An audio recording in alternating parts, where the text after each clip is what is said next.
Bonjour, dans cette vidéo, je vais vous expliquer les étapes pour bloquer le gestionnaire des tâches.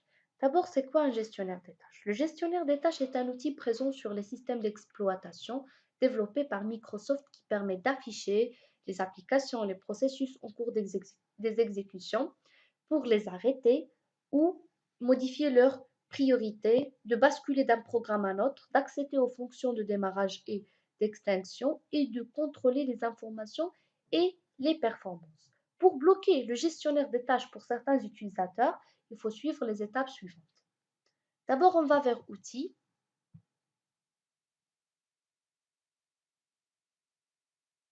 Gestion de stratégie du groupe.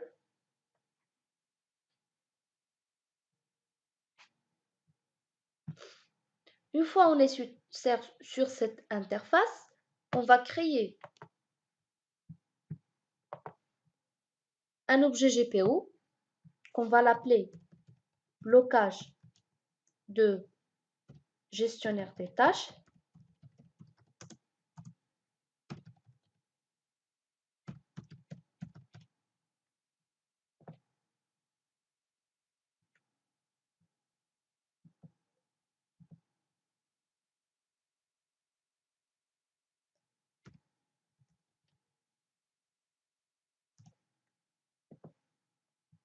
Il est là.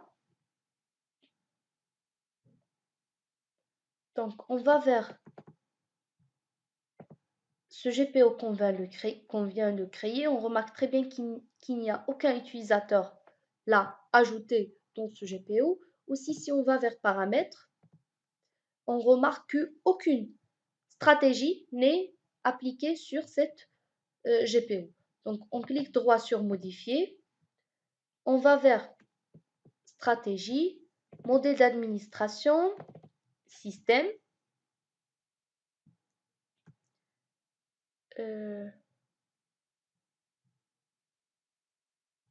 Option CTRL ALT SUP, là, supprimer le gestionnaire des tâches. Donc là, on va l'activer. Activer la suppression du gestionnaire des tâches. On clique sur OK. Là, on remarque très bien que l'état a été activé, c'est-à-dire on a supprimé le gestionnaire des tâches pour ce GPO. Il ne reste qu'à appliquer cette stratégie sur un utilisateur donné. Donc, on revient une autre fois à l'étendue, à notre étendue. Là, on ajoute notre utilisateur. Il faut seulement s'assurer que on l'applique sur le GPO qu'on vient de créer. Donc, on cherche l'utilisateur.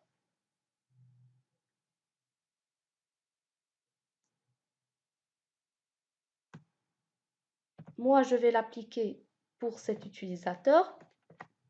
Donc là, si on va une autre fois vers le paramètre, on remarque très bien que la suppression du gestionnaire des tâches comme stratégie a été ajoutée.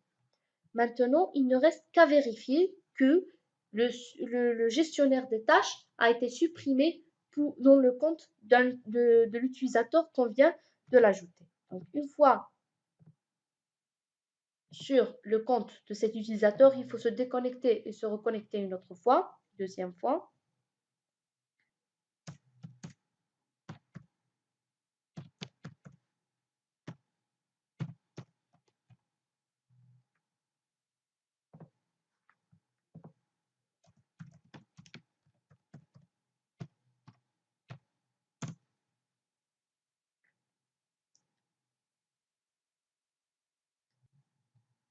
Une fois on est connecté sur l'utilisateur, si on clique droit, on remarque très bien que le gestionnaire des tâches, la fonctionnalité gestionnaire des tâches est grisée, c'est-à-dire qu'on ne peut pas y accéder. Le blocage du gestionnaire des tâches a été bien effectué pour cet utilisateur.